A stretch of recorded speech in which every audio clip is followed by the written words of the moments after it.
نبی صلی اللہ علیہ وسلم کے دور میں لوگوں نے کیسی کیسی توبہ کی، انہوں نے توبہ کی مثالیں قائم کر دیں۔ میں اس وقت اس عورت کا واقعہ آپ کے سامنے رکھنا چاہتی ہوں جس کی توبہ کی گواہی خود محمد صلی اللہ علیہ وسلم نے دی۔ مسلم کی 1696 نمبر روایت ہے، جوہینہ قبیلے کی ایک عورت نبی صلی اللہ علیہ وسلم کی خدمت میں حاضر ہوئی۔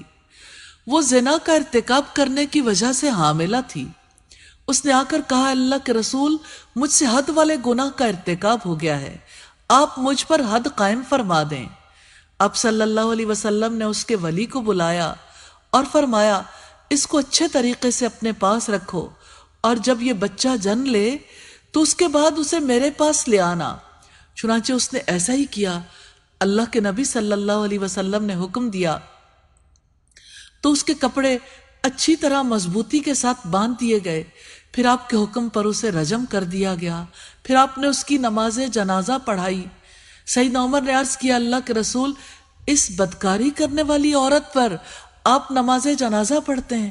آپ نے فرمایا، عمر تمہیں کیا معلوم، اس عورت نے ایسی خالص توبہ کی ہے کہ اگر اسے اہل مدینہ کے 70 آدمیوں پر تقسیم کر دیا جائے تو ان کو کافی ہو جائے۔